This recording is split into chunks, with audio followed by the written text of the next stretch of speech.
Okay, Barry. Well, the obvious question that I asked before was talk a little bit about your background and how you got into media literacy,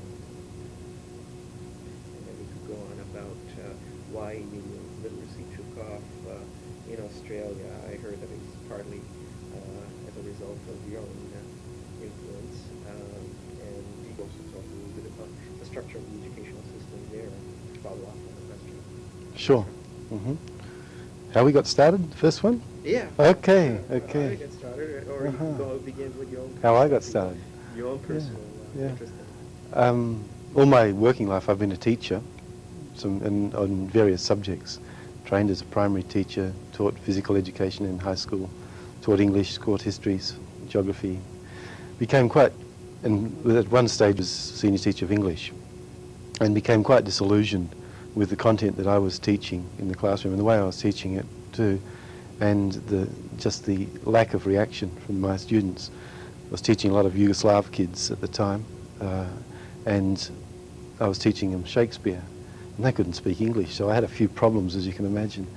And I was really looking around for something else that was a bit more relevant, and stumbled, you might say, across, at that stage it was just filmmaking. It was as simple as that. So I didn't come in with any theoretical background or great missionary zeal. It was from a position of saying, well, you know, what the hell's going on in this classroom and how can it be better? And it was a slow process after that. Lucky enough to get a fellowship to do some study in media in England at about 72, 73. And as Robin said, it's a very centralised system there. They had an investment in getting something back for the dollars they'd spent on my fellowship. So when I got back, I had a bit of an in into the central system. They wanted to pay some lip service to it and say, oh yeah, go make a film or go and show some people. And instead of that, we were able to persuade them to set up a pilot and to actually work with some other teachers in a school day on, day out, just doing the things that might develop. So that's how I got interested and involved, and it's been an ongoing process ever since. You never come to a stage where you feel you're really competent in this. You're still learning a hell of a lot.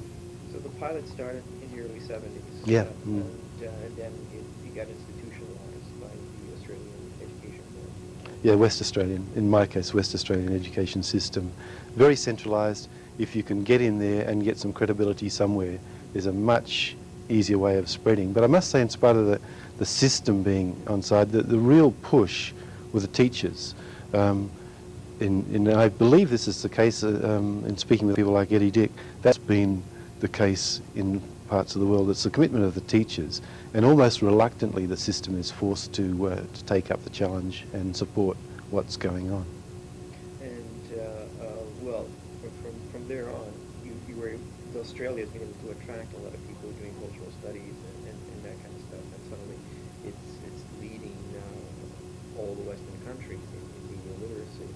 Now, how did that come about? That was fairly quick. I mean, yeah, this strange phenomenon that the places which seem in schools to be the most developed seem to be most distant from the major metropolises. That's interesting to explore. I can remember when I was coming back from England after studying, I came back via Toronto actually, because at that stage Marshall McLuhan was alive, and I wanted to talk with him about some of his ideas. He was one of the people that I'd respected at that time. And after we'd talked for a couple of days, I said, look, I'm going back to a desert. It's physically a desert, culturally it's pretty well a desert. Nothing's happening in media education. What's your advice? I mean, it sounds pretty depressing. Where do you start? And he said, look, that's the best possible place in the world to begin, because you don't have to take on board all of the legacies from old attempts. So, and he was right, because in some of the eastern states places, there was a very strong film history course and film culture course and so on. In order to get media studies going, you had to occupy their space, and that was very difficult to do. Whereas in West Australia, we didn't have that, and that was a very fortunate coincidence. So we were able to start from scratch. Now, when you look at where the really interesting developments have taken place around the world, Scotland, Wales, the north of England, not the south as much, Australia and parts of Canada, geographically they're isolated from the major metropolises, and therefore have had to fend for themselves a little bit and sometimes have some sort of strong cultural identity as distinct from the metropolis. And I think that's a really important factor in the development of the courses. I think that's a really important reason, just the geography and that cultural identity, why some places have accelerated at a greater rate than others. Well, let's take a look at the curriculum in the Western Australian board, for example. What would a student who just got into high school take? Media literacy? Would you take a course in media literacy? If the student just coming into secondary school would have to study some media as part of the English course, varies between about 15 and 25% of the units. This is all on paper. I'll get to the reality in a moment.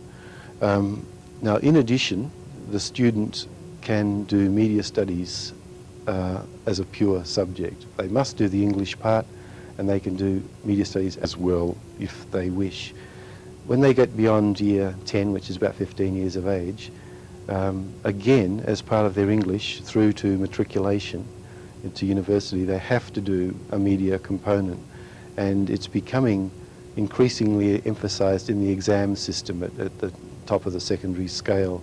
The lower secondary kids don't do exams, but the top of the secondary do, so it's compulsory. And again, they've got the option at the upper level of doing extra media studies if they wish. The media studies courses tend to be taught by specialist media studies teachers or people who are committed, and so my view is that at the moment, in most cases, the reality is that there's pretty good delivery of those courses. In the case of English, it's much patchier.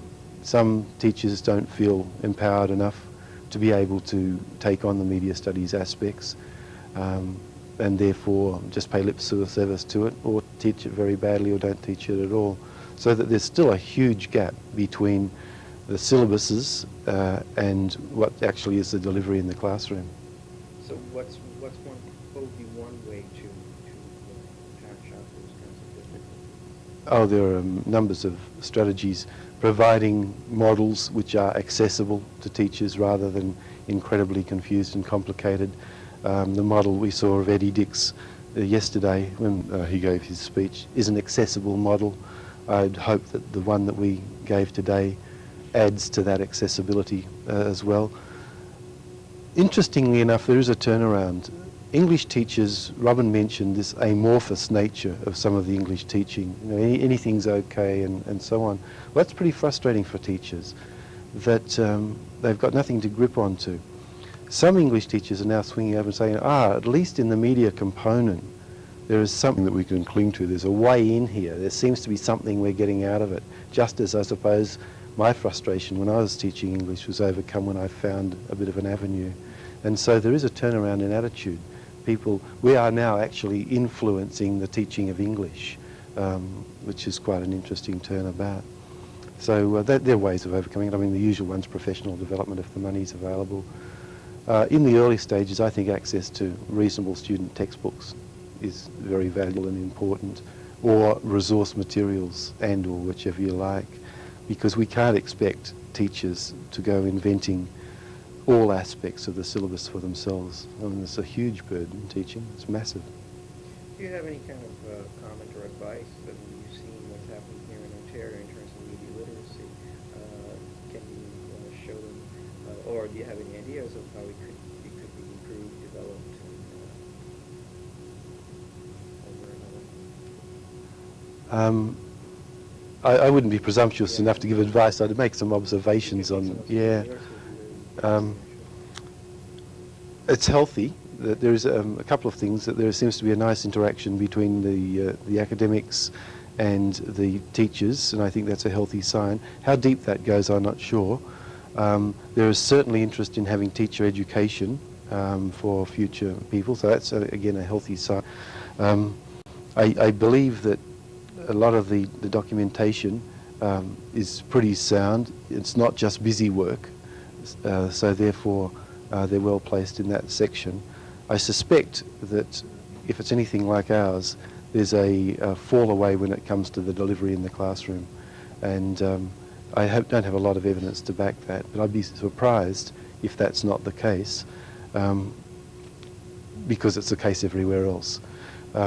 one of the interesting things that are happening, things that, like places in Saskatchewan, where I was talking to a couple of people on the conference, and they're developing continuous statements too for their primary school children from years 1 to 12.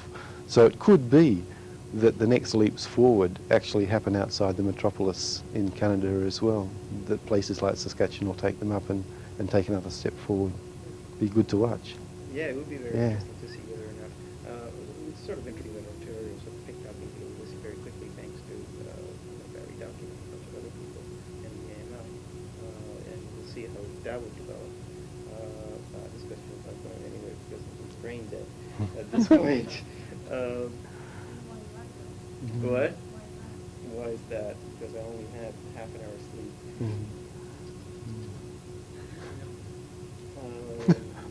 Well, you have any questions?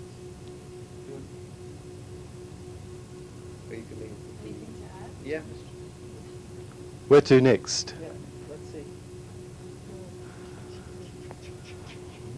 Where to next? I think there's a couple of points, and it'll come up in the futures this afternoon. One is that there's still, we reject some notions as being inappropriate, conservative sorts of media education, such as the inoculation theories. And we say, okay, it's bad and so on, and yet it's still out there. It's alive and well, not just here, but in every place. And I think that's actually miseducating kids to go for that inoculative approach of, here's the batting order of values, and I'm going to beat them down your throat no matter what. I think we've got to be cautious about that and make sure that that sort of indoctrination doesn't occur in our courses as well. Otherwise, we don't offer any space for the kids. That's a huge one, I think, in our future. Where to next with syllabus?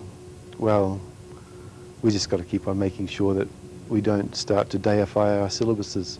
That it's very nice to have a piece of paper written down with a nice cover on it and say, oh yeah, that's it. We're not going to change it for 15 years. That would be disastrous. And in my country, there's a lot of push not to change anything at the moment. Our teachers go on strike the moment we try. So we've got to be careful of that. We've got to manage change, but we've got to have change as situations come on. And I think Len Masterman gave us an illustration of that, of where we're going in the future. So I think there are a couple of things we've got to watch out for, some of the cautionary tales, if you like.